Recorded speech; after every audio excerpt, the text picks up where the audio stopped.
মধ্যবিত্ত পরিবারে সবসময় ভেবেচিন্তেই কাজ করতে হয় যে এটা একবারেই খেয়ে নিলে হবে না দুদিন রেখে খেতে হবে, সবসময় ভেবেচিন্তেই করতে হয়। গুড মর্নিং বন্ধুরা, তোমরা সবাই কেমন আছো? আশা করি সকলেই ভালো আছো, আর আমরাও ঈশ্বরের কৃপায় ভালো আছি। অনেক দিন ধরেই পরিষ্কার করা হয় না, আজকে হচ্ছে পোড়ানো ছিল না, আমি ভাবলাম তাহলে আজকে রান্নাঘর সব ভালোভাবেই আমি পরিষ্কার করে নিয়েছি সব জায়গাতেই। তারই পরিষ্কার করছিলাম, তারই কিছুটা তোমাদের দেখিয়েছি পরিষ্কার করার ভিডিওটা। কারণ নিজের হাতে ধরে ধরে ভিডিও তো করতে গেলে না খুব ভালোভাবে করা হচ্ছে না পরিষ্কারটা, তাই আমি কিছুটা ভিডিও করার জন্য আমি জাস্ট করেছিলাম পরিষ্কার বলো। আর তারপরে পরিষ্কার করে অনুসার তখন হচ্ছে ঘুমোচ্ছিল, তখন করে নিয়েছি। তারপরে ওঠার পর ওকে হচ্ছে কিছু খাইয়ে তারপর ওকে আমি একটু পড়তে বসে, ওই জন্য ওকে নিয়ে একটু পড়তে বসেছি। যে আমার পুষি ভীষণ ভালো, মাছ খাই না মোটে, দুধ দিয়ে ভাত মেখে দিলে খাই সে চেটে পুটে। দেখেছো, বলছে নিয়ে পড়তে বসলেও না একবার এদিকে করছে, চুপচাপ শান্তভাবে বসেনি, একবার এদিকে ঘুরছে একবার ওদিকে ঘুরছে, বসে বসেই শুয়ে পড়ছে, একবার এরম করে করে পড়া হচ্ছে। তারপরে বলে বলে যে ভালো করে বসে এরম করে আবার পড়ানো হলো কিছুক্ষণ করার পর। তারপরে আমি ফ্রিজটা তেমন কিছুই থাকে না, শুধু আনাজগুলোই থাকে, আর সবসময় চালায়ও না, শুধু আনাজগুলোই রাখি, আর তরকারি আমাদের যা হয় হয়ে যায়। এবার কখনোই যদি তরকারি থাকে রাত্রে তাহলে সেদিন চালাই, কারণ ফ্রিজেরও তো ভালোই কারেন্ট খরচ হয়, যতটুকু দরকার সে ততটুকুই করি চালাই। না হলে হচ্ছে একটু যতক্ষণে চললো তারপর কিছুক্ষণ ঠান্ডা থাকলো তখন আর চালাই না, আর তেমন তরকারি ভরকারি কিছু না থাকলে আর তেমন চালাই না। আমি এই যে পরিষ্কার করছি, আমি যেখানটা বসে যাচ্ছি ও সেখানে পরিষ্কার করতে যাচ্ছে, আমি এরকম করছি, আমি উপরটা শুকনো কাপড় দিয়ে পরিষ্কার করছি, আমি তাহলে তুমি নিচেটা পরিষ্কার করো, এরকম করতে হচ্ছে। আবার যেখানটা আমার হয়ে গেছে পরিষ্কার করে গেছে মুছবো, সেখানটাতেও আবার হচ্ছে ওরম করছে, পরিষ্কার করতে লেগে যাচ্ছে। এইভাবে হচ্ছে ওকে নিয়েই কাজগুলো করে নিচ্ছি। যে আমি আবার ওই যখনটা মুছেছি বলছি আমি আবার মুছবো, ওই জন্য আবার মুছছে।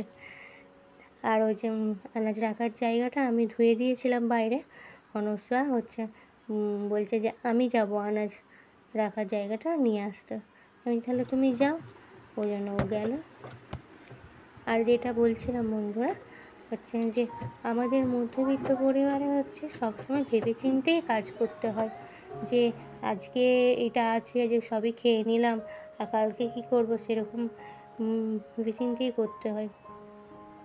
যেমন আমাদের মাছ আনলে প্রতিদিন তো আর মাছ আনা সম্ভব নয় মধ্যবিত্ত পরিবারে, তখন কী করি যে আমাদের যতটা দরকার হোক না, আমি হচ্ছে দুদিনের হচ্ছে রেখে দিই 4টে পাওয়ার ফ্রিজের জন্য। যেদিন খুবই কম মাছ আনে সেদিন 2 পিসই রাখি পরের দিনে, আর না হলে হচ্ছে 4টে রাখি, যেহেতু সে পছন্দ করে, আর আমাদের যা খুশি দিয়ে খাওয়া হয়ে যায়, ডিম বা যেন কিছু থাকে খাওয়া হয়ে যায়, জন্য তার জন্য আগে তুলে রাখি, রেখে তারপর অন্য কাজ। জনস আমাকেই এনে দিল জায়গাটা আনাজ রাখার। তারপর পোস্তটাও তো এখন ভালোই খরচ, ভালোই দাম। পোস্ত যদি আমরা হয়তো কিছু নিরামিষ হচ্ছে সবাই মিলে যদি একদিনেই খেয়ে নিই, তাহলে কিন্তু সেইটা হচ্ছে আমি আর পরের দিন যে কী করবো সেটা আমি কিন্তু চালাতে পারবো না। ওই জন্য আমি কী করি আমরা হচ্ছে পোস্ত খাই না, কোনো পাঁপড় ভাজা বা বড়া ভাজা করি বা যেন তরকারি দিয়ে খেয়ে নিই, ওই বাবার জন্যই শুধু পোস্ত করে দিই, তাহলে যেই পোস্তটা আমরা একদিনে খেলে যেটা খরচ হয়ে যেত সেটা বাবার 2-3 দিন হয়ে যাবে, সেজন্য বাবার জন্য একটু একটু করে দিই, যেহেতু তার খেতে অসুবিধা হয় তাহলে তার হলেই হবে, আমাদের যে কোনো কিছু হলেই হয়ে যায়। সেজন্য হচ্ছে এইভাবেই আমাদের ভেবেচিন্তে কাজ করতে হয়, যেটা আছে যে আজকেই এটা সব করে নেবো আর পরের দিনে ভাববো না বা নিজেরা খেয়ে নেবো, ওরকম করি না। আমি সবসময় ভাবি যে যে যেটা পছন্দ করে সেইটা তার হলে সেটা কীভাবে হবে না হবে এটাই ভাবি। আর আমাদের মধ্যবিত্ত সংসারে সবসময় একটু ভেবেচিন্তেই কাজ করতে, এবার আনাজ হলো যে আনাজ এইগুলো এনেছে আজকে কি এইগুলো করি বা হচ্ছে কালকে কিছু করব, বা যে 5-6টা পটল করলে যদি কালকে হয়ে যায়, এরকম সবসময় ভাবতে হয়, কারণ প্রত্যেক দিনও তো আর বাজার করতে যাওয়া হয় না, যেটা এনে দেয় সেটাকেই ভাগ করে সেটাকেই করতে হয়। এই যে আছে ডাল, পটলের তরকারি আর পোস্ত করেছি, আর আমাদের ভাবছি একটু পাঁপড় ভেজে নেবো, ওই যে কোনোটা ধুয়ে এনে রাখলাম, এরকমই মানে করা হয় আমাদের। আর এদিকে দেখো সন্ধ্যাবেলা ভিডিও করছি, আমাদের কুমড়ো হয়েছে গাছেতে, মা কুমড়োটা বললো তুলে দিয়েছে, ওই জন্য কুমড়োর তরকারি করে বলো, ওই জন্য এই যে কুমড়ো আলুর তরকারি করছি। তো অনুষা খাবে না বলে ঘরে পান্তুয়া ছিল একটা, ওই জন্য তুই পান্তুয়াটা দিয়ে ওকে রুটি খাইয়ে দেবো। মা বৃষ্টিটা পছন্দ করে বলে তার জন্য বাটিতে একটু আলাদা তুলে রাখলাম, আমাদের একটু চিনি কম দিয়ে তুলে রাখলাম।